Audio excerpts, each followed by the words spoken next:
There is a serious fourth industrial revolution interruption in the automotive sector. So we are aware, and we've put in some, programs to proactively understand that environment. We are supporting the smart factory revolution, uh, and we are hoping to learn a lot from that program. And Tshwane University of Technology is one of the biggest beneficiaries if I were to count how many institutions that merSETA support, of the 26 universities in South Africa. You are the biggest beneficiary. We're looking at intelligent manufacturing that we support, all that research. We also fund a lot of students. The Sun Chaser, that I'm sure it should still have a merSETA logo on it. If not, I will be very unhappy. So we did put in money in it. That's why it had merSETA logo, the Sun Chaser. Sun Chaser is a solar-driven vehicle, for your information. Now, the new energy vehicle imperative is really hitting on us as a SETA to say, how do we shift to the new energy vehicles that is driven by the just energy transition? And we need skills in battery technology, from design, manufacturing, and also recycling, and charging infrastructure. I think we've heard a lot about the charging infrastructure. I've also learned that even if you've got your solar, system at home, it might not be good enough to charge an electric vehicle. So it means there is a serious infrastructure that needs to be upgraded. The need to leverage our existing automotive strengths to build a thriving NEV industry and identify those opportunities. And I'm talking from a point of skills. At the moment, we are not even so sure of what skills for the future do we really need for the automotive sector. And we get, varying inputs from various stakeholders who at times would want to import, the knowledge into South Africa. And we are not like that. We don't really accept well an import, especially skills wise, because our foundational learning, is different to other countries.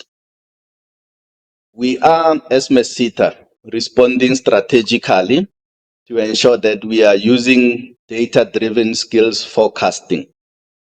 Through our development of our sector skills plans, we try and get the information from our stakeholders. And sometimes we are even challenged by them divulging a lot into our research because of some intellectual property that they are protecting. So that could also be a challenge to get the right information for our sector skills plan. We want to have an agile training development, in a sense that we are a heavily regulated sector when it comes to qualifications. As you know, we are developed through an act of parliament. So we are promoting occupational qualifications. But we've also seen that non-accredited bearing programs can also address the demand or the issues at hand. So we are open to, getting on non-accredited programs. I know universities do a lot of short learning programs which are not necessarily credit bearing.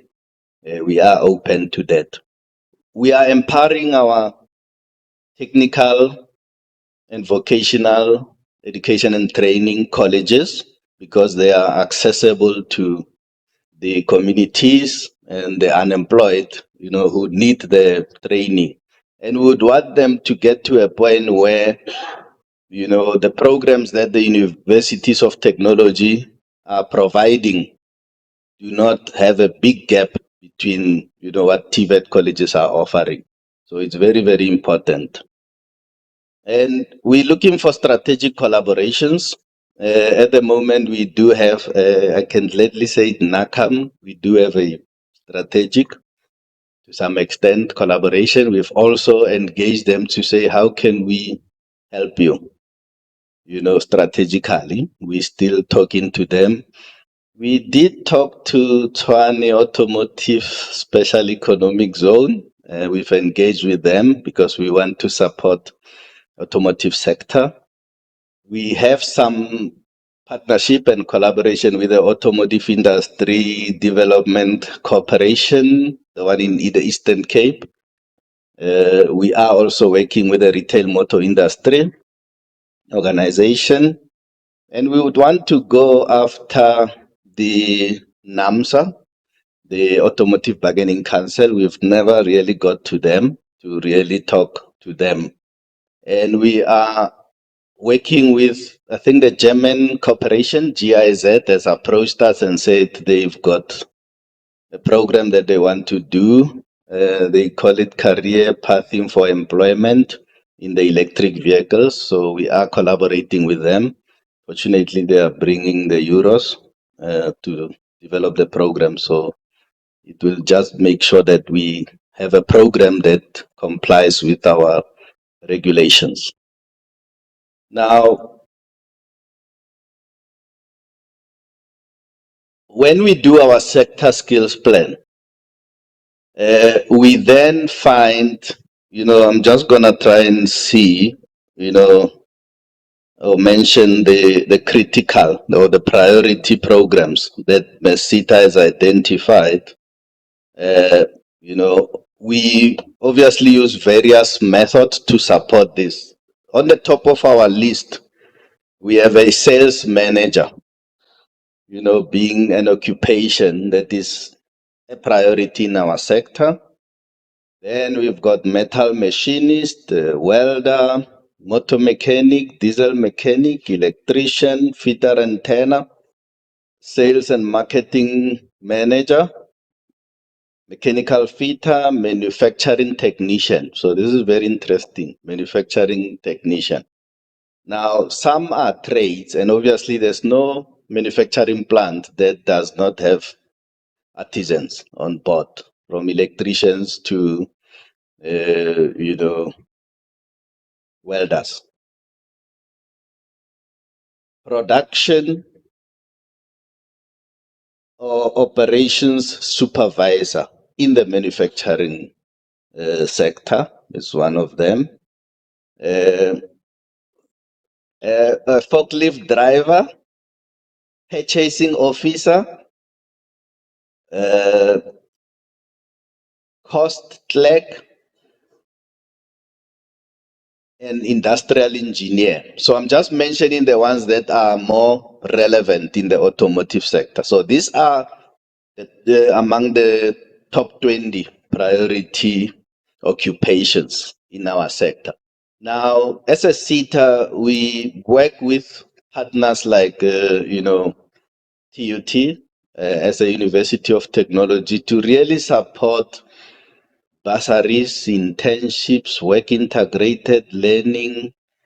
Though TUT never applies for bursaries, unless in the area of research, because we do have, chair in engineering, supported by students who are funded through either a scholarship or a bursary.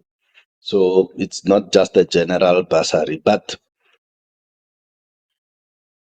we as merSETA are committed to strategic discretionary funding and to really have a chamber-specific initiative. Chamber, in our case, it's a subsector, as I've mentioned before, and we will want to really continue with the key partnerships, as I've mentioned some of them.